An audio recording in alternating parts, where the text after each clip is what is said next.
हे चंचल बालकों, कृपया कक्षा में शांति स्थापित करें। आज का दिन परीक्षा पत्र वितरण समारोह के रूप में मनाया जाएगा। समोखन यार, गुरुजी क्या बोल रहे हैं यार? कोई त्योहार है, कोई महोत्सव है, क्या है आज यार? कुछ ऐसा बोल रहे हैं। देख, कोई त्योहार वोहार नहीं है यार, शायद बोल रहे हैं ना कि पेपर दिया जाएगा हम लोग को। हिंदी का पेपर जो चेक हो गया है ना, शायद वही देने की बात कर रहे हैं। हे ज्ञान के जिज्ञासु विद्यार्थियों, चेष्टा ना करो, कक्षा में शांति स्थापित करो। तुम्हारे हिंदी परीक्षा पत्र का वितरण होने जा रहा है। जी जी गुरु।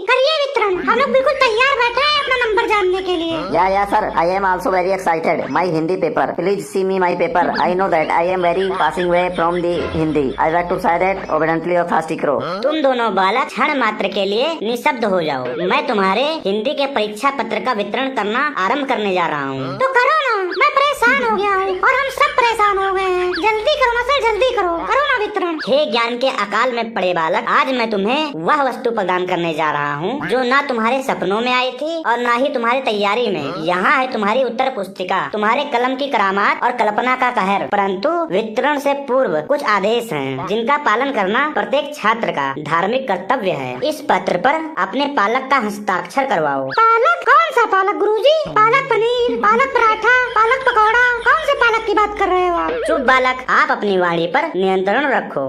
पालक का अर्थ नहीं पता आपको? गुरुजी, पालक का मतलब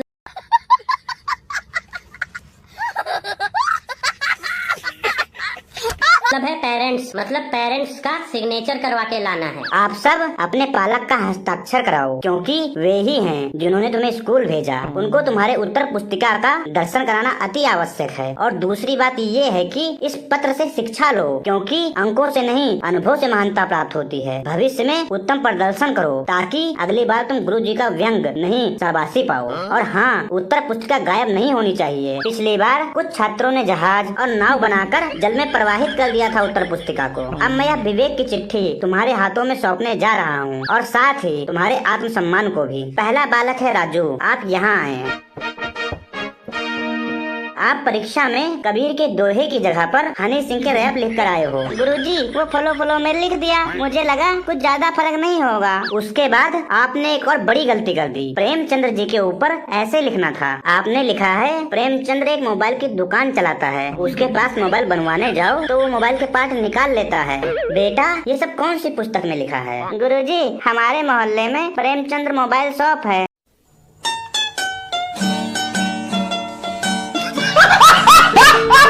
मुझे लगा शायद उसी के बारे में पूछ रहे हो। गलत है बेटा, ध्यान से देखो, मुंशी प्रेमचंद्र लिखा हुआ है। गुरुजी, उसको भी सब मुंशी मुंशी बोलते रहते हैं प्यार से, तो मुझे लगा उसी के बारे में लिखना है। एक और प्रश्न था कि मोहन और सोहन के बीच में संवाद लिखो, और आपने लिखा है मोहन, तू फ्री फायर खेलेगा? सोहन, नहीं, मैं पबजी वाला बंदा हूँ। ये सब क्या लिख रहे हो परीक्षा में? ये लो अपना उत्तर पुस्तिका, 100 में से 60 अंक आए हैं आपके।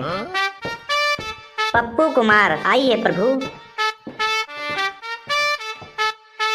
आपकी लीला अपरंपार है, आपके खेल निराले हैं। बालक, तुम्हारे शब्दों ने तो मेरी आत्मा को विचलित कर दिया है। भारत मेरा देश है। निबंध में तुमने लिखा है भारत एक बहुत बड़ी दुकान है जहाँ सब कुछ मिल जाता है, भावनाएं, भूख, गरीबी, ब्रेकअप, ठगी। सर, दुकान नहीं लिखना था, वो गलती से लिख गया था। मैं उसको मिटाना भूल गया था। मेरे पास रबड़ नहीं था सर, थूक भी खत्म हो गया था। क्या क्या मिटाओगे आप? आगे सुनो बालको, ये क्या लिखते हैं? जी बिल्कुल सुनाइए, हम इसके लिखे वचनों को सुनने के लिए बेकरार हैं। थोड़ा विस्तार से व्याख्या करिए।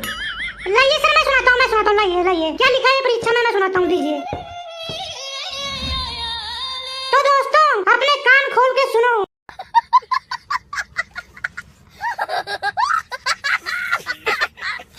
पप्पू की लिखी हुई दास्तान। भारत एक महान देश है, यहाँ पर सब कुछ मिलता है। दूध दही से लेकर धोखा, ठगी, लात घूसे तक सब कुछ मिलता है। यहाँ पर सुबह राष्ट्रगान होता है और शाम को नेताजी का झूठा बयान। यहाँ गरीबी भी है और गरीबों पर चर्चा करने वाले अरबपति भी। भारत में हर गली में एक चाय वाला है और हर चाय वाले के दिल में प्रधानमंत्री बनने का सपना। यहाँ पर हर तीसरा आदमी क्रिकेट एक्सपर्ट होता है और हर दूसरा आदमी डॉक्टर से ज्यादा गूगल पर विश्वास करता है। यहाँ लोगों को राशन कार्ड पर राशन नहीं मिलता, लेकिन शादी में 5 दिन तक भंडारा जरूर चलता है। यहाँ सड़कों पर गड्ढे नहीं बल्कि गड्ढों में सड़कें हैं। यहाँ व्हाट्सएप यूनिवर्सिटी से PhD करने वाले लोग हर मोहल्ले में मिलते हैं, जो हर बीमारी का इलाज YouTube से देखकर करते हैं।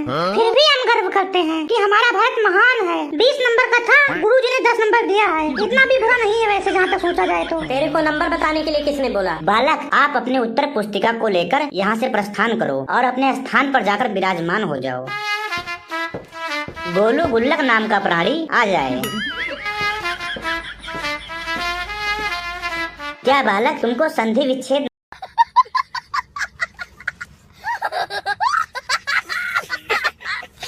नहीं आता है? आता है गुरुजी, मेरे को सब आता है। आता है तो कृपया करके कक्षा को बताएं संधि विच्छेद क्या होता है। जी गुरुजी, संधि विच्छेद जो होता है वो सही विच्छेद होता है, जो संधि के साथ जुड़ा होता है वही संधि विच्छेद हाँ यही होता है। मैं बता दूं गुरुजी, संधि विच्छेद क्या होता है? दो या दो से अधिक शब्दों को उनके व्याकरणिक गुणों के आधार पर जोड़कर नया शब्द बनाने की विधि को संधि विच्छेद कहते हैं। संधि विच्छेद से भाषा को सुंदर और प्रभावशाली बनाया जाता है, जैसे कि राम प्लस आयन रामायण, सूर्य प्लस अस्त सूर्यास्त। ये सर मैंने भी किया है, बहुत सिंपल होता है सर ये। अब मैं इस बालक के द्वारा बनाए गए संधि विच्छेद को बताता हूँ कि इसने कैसे बनाया है। पहला, बैल प्लस गाड़ी, इन्होंने लिखा है बुलेट ट्रेन। पढ़ाई प्लस इच्छा, इन्होंने बनाया है मिलन असंभव। तीसरा है मैदान प्लस लड़ाई, इन्होंने लिखा है पीटी क्लास। चौथा है सम प्लस छात्र, इन्होंने लिखा है काल्पनिक पात्र। पांचवा है इंटरनेट प्लस स्लो, इन्होंने बनाया है जीवन निरर्थक।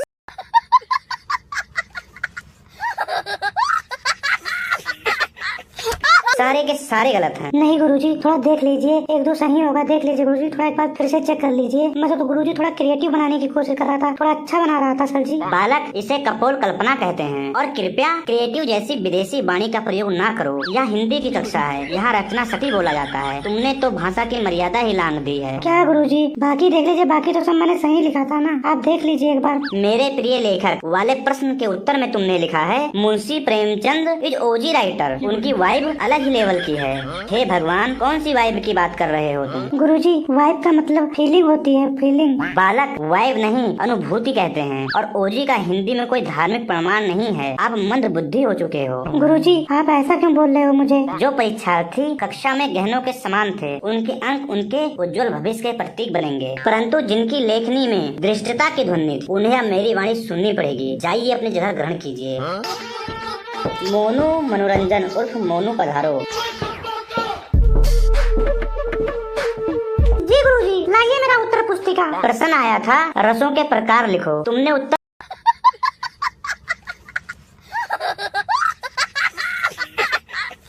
में क्या लिखा है? गन्ने का रस, संतरे का रस, अनानास का रस, नींबू का रस, आम का रस, ये सब क्या है? बालक, यह काव्य शास्त्र है, फल की दुकान नहीं। गुरुजी, मुझे कंफ्यूजन हो गया था, मुझे लगा रस का मतलब जूस होता है। हे नादान बालक, इसे रस नहीं आनंद कहते हैं। ये कई तरह के होते हैं। गुरुजी, ऐसी बात नहीं है, हिंदी का पेपर है ना, तो हम लोग चिल्ल मार रहे थे। अगला प्रश्न था संपर्क शब्द का अर्थ बताओ और वाक्य में परिवर्तित करो। तुमने लिखा है संपर्क का मतलब इंस्टाग्राम पे फॉलो करो, यूट्यूब पर सब्सक्राइब करो, फेसबुक पर लाइक करो। क्या है ये? और संपर्क शब्द का वाक्य क्या बनाया है आपने? तुमने मेरा स्टोरी देखा, लाइक किया, तब से मैं तुम्हें संपर्क करने की कोशिश कर रहा हूँ। हे बालक, इस पर तो कालिदास भी आंसू बहा देते। आप गलत समझ रहे हो गुरुजी, मैं तो सिर्फ लेटेस्ट और मॉडर्न एग्जाम्पल दे रहा था। बालक, तुमने कहानी के स्थान पर प्यासा कौवा की कथा लिख डाली है, और वह भी ऐसी शैली में जिसे पढ़कर तो पंचतंत्र भी शर्मा जाए। अब बालक, अपनी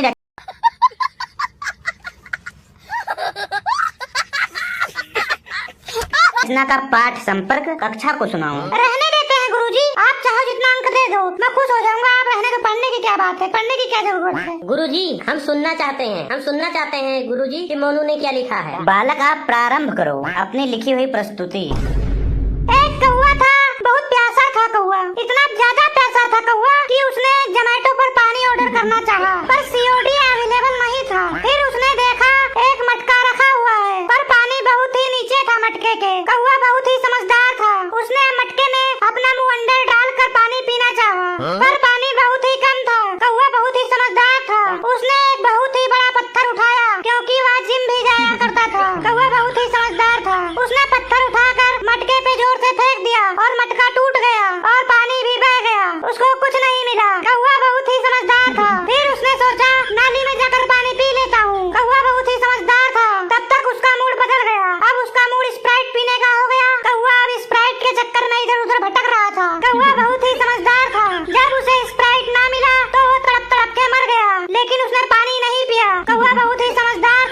समझदार नहीं, बेवकूफ था तेरी तरह।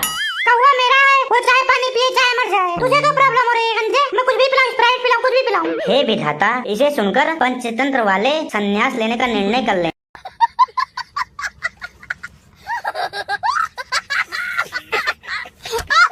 ये लीजिए, आपके 70 अंक आए हैं। अपनी उत्तर पुस्तिका को लीजिए और अपने स्थान को ग्रहण कीजिए। जाइए यहाँ से प्रस्थान कीजिए शीघ्रता से। अब है समोखन, पधारिए आप भी।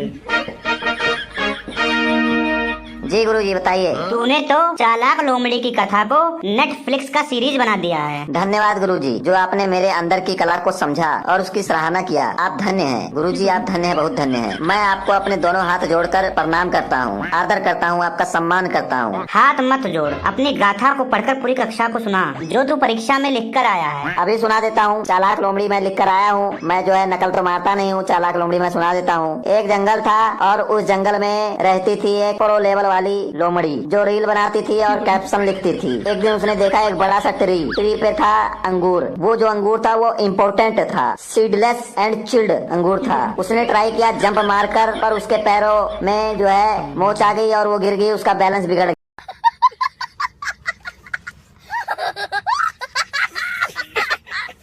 गया। फिर उसने कहा ये तो वैसे भी खट्टे होंगे, मुझे तो जो है सेब पसंद है। और उसने जो है अंगूर के साथ सेल्फी ली और जो है पोस्ट कर दिया वहाँ पर। और उसने कैप्शन भी लिखा, I don't chase grapes, I chase dream. Hashtag single but smart, independent, foxy, hashtag toxic vibe only. और उसने पोस्ट कर दिया। उसके जो है काफी लाइक वगैरह आए हैं। फॉक्सी दीदी जिंदाबाद। ये किस शिक्षा प्रणाली का हिस्सा है? गुरुजी आप बात नहीं समझ रहे हैं। मोरल जो है वो मोरल जो है कहानी का वो मोरल क्लियर है। अगर कुछ ना मिले ना तो एटीट्यूड तो होना चाहिए ना। एटीट्यूड में लगे रहो। एटीट्यूड से पता चल जाता है कि आपकी बेइज्जती नहीं हुई। हे विद्या के अपात्र पात्र, ये है तुम्हारे पापों की परख, ये है तुम्हारी उत्तर पुस्तिका। इस पे अपने पालक का हस्ताक्षर करवा के लाना। जाकर अभी अपना स्थान ग्रहण करो।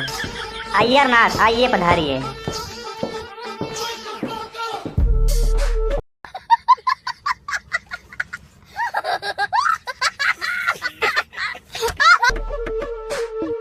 जी गुरुजी बताइए, कितने अंक प्राप्त हुए हैं मुझे आपकी कृपा से? आप पूर्णांक में से पूर्णांक लाए हैं, अर्थात आप 100% नंबर लाए हैं। आपने 100 अंक में से 100 अंक प्राप्त किए हैं। सभी विद्यार्थी इनके लिए हास्य और उल्लास से जोरदार तालियां बजाएं।